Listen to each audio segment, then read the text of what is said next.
Hello, আসসালামু আলাইকুম। সবাই কেমন আছেন? আশা করি সবাই অনেক ভালো আছেন। আলহামদুলিল্লাহ, আমিও অনেক ভালো আছি। আজকে আপনাদের জন্য আমি আরেকটি নতুন ভিডিও নিয়ে চলে আসলাম। আজকে আমি রান্না করতে যাচ্ছি খিচুড়ি। এটা হচ্ছে চিকেন খিচুড়ি।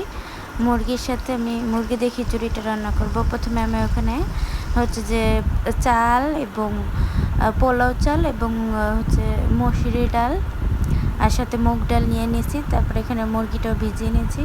এরপরে আমি পাতিলে তেজপাতা, দারচিনি, এলাচ, তারপর হচ্ছে পেঁয়াজ তেলের সাথে ভেজে নিচ্ছি। এরপর এখানে আমি দিয়ে দিলাম আদা রসুন পেস্ট দিয়ে ভালো করে তেলের মধ্যে ভেজে নিচ্ছি।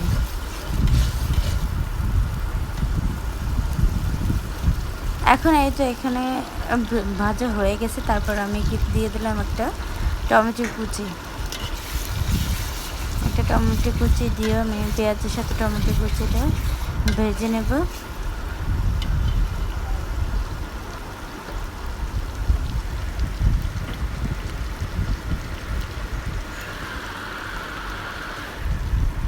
এখন এটা মোটামুটি ভাজা হয়ে গেছে। এরপর আমি এখানে দিয়ে দিলাম হলুদ গুঁড়া, পরিমাণ মতো হলুদ গুঁড়া দিয়ে দিচ্ছি। যেহেতু এখানে আমি মুরগিটা দিয়ে রান্না করব, এই কারণে হলুদ গুঁড়া এবং মরিচের গুঁড়াটা পরিমাণ মতো একটু বেশি করে দিয়ে দিলাম। এরপর মরিচ গুঁড়া দিয়ে দিলাম, তারপর দিয়ে দিলাম লবণ। এরপর আমি এখানে দিয়ে দিলাম ধনিয়া গুঁড়া।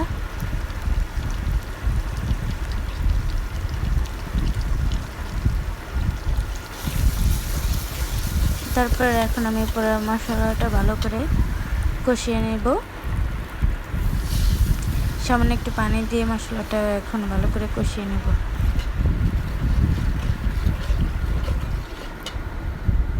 আজকে কিন্তু প্রচুর বৃষ্টি হয়েছে। বৃষ্টি দেখে কিন্তু আমি খিচুড়িটা রান্না করতেছি। সকালবেলা উঠিয়ে দেখি প্রচুর বৃষ্টি। চিন্তা করলাম যে না, এই ওয়েদারে খিচুড়ি ছাড়া অন্য কিছু হইতেই পারে না, এই কারণে। আচ্ছা, এখন মশলাটা পুরোপুরি কষানো হয়ে গেছে। তারপরে এখানে আমি এই তো ধুয়ে রাখা মুরগিগুলো দিয়ে দিলাম।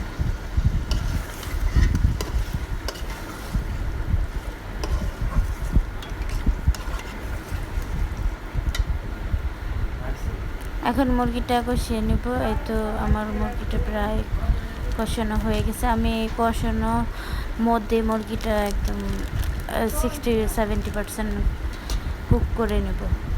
এখন এখানে আমি দিয়ে দিলাম গরম মশলা গুঁড়া,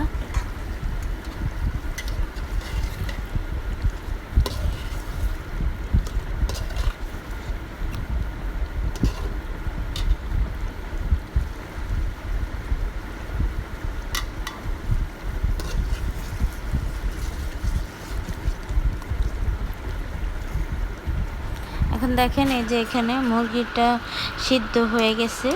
মুরগির মাংসটা কিন্তু হাড্ডি থেকে একদম আস্তে আস্তে ছেড়ে আসতেছে, তার মানে মুরগির মাংসটা কিলাম হাফ সিদ্ধ হয়ে গেছে। এখন এখানে আমি দিয়ে দেবো এই যে ধুয়ে রাখা চাল ডাল যে একসাথে আমি ধুয়ে রেখেছি, এটাও আমি এখন দিয়ে দিলাম। দিয়ে এখন আমি এটা পুরোটা মুরগির সাথে একসাথে মিক্সড করে নেব। এতে আমি ভালো করে মিশিয়ে নিলাম। তারপরে এখন আমি এটাকে চালটা ভালো করে একটু ভেজে নেব। এখন এই তো আমার ভাজা শেষ হয়ে গেছে। এখন আমি এখানে দিয়ে দিলাম পরিমাণ মতো পানি।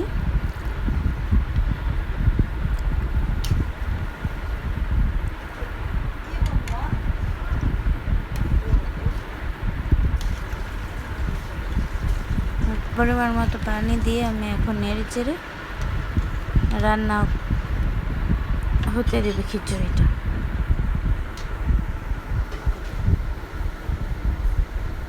এখানে তো আমি ঢেকে রান্না বসিয়ে দিলাম।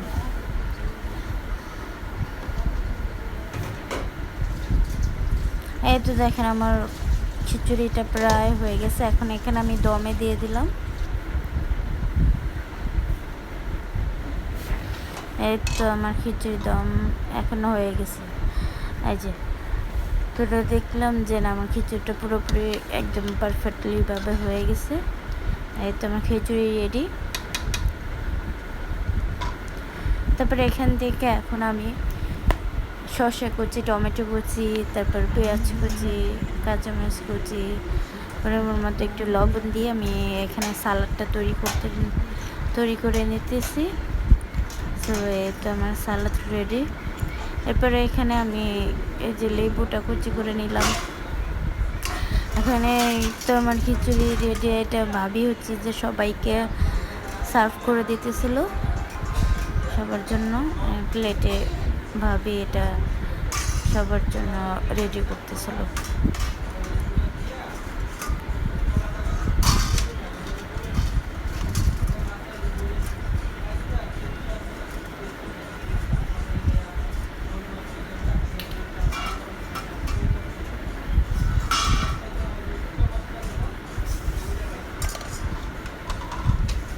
এত সবাইকে এখন দিয়ে দিছে, সবাই খেতে বসে গেছে। আমি ওইখানে খেতে বসে গেলাম। আমি একটু আচারে তেল নিয়ে তারপর লেবু সালাড টালাড দিয়ে তারপর এই তো খেতে বসেছি। খিচুড়িটা আলহামদুলিল্লাহ আর এখানে তো আমার ভাইয়ারা খিচুড়ি খাইতেছি, খুবই মজা হয়েছে।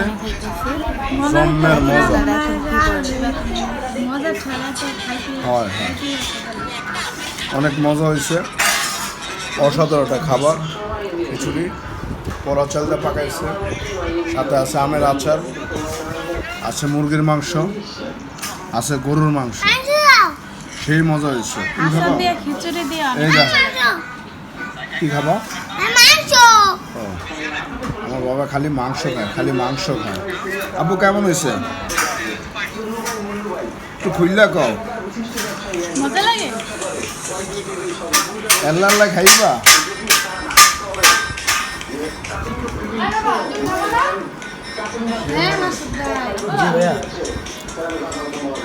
খাওয়া তো না অনেক ভালো হয়েছে, পেট ভরছে। আর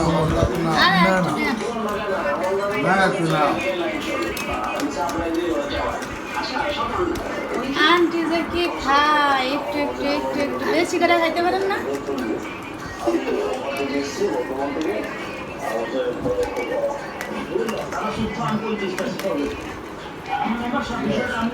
আচ্ছা না নেছে আচ্ছা চলে এই যে পারাস ওই যে শুইতাছে নিচে যাবা তো হ্যালো মা খাও খাও। আবার করে তেল দিতেছে, মাংস নাও খাও, তেল আরে খাও জানি তেল নাকি খেলে খানা।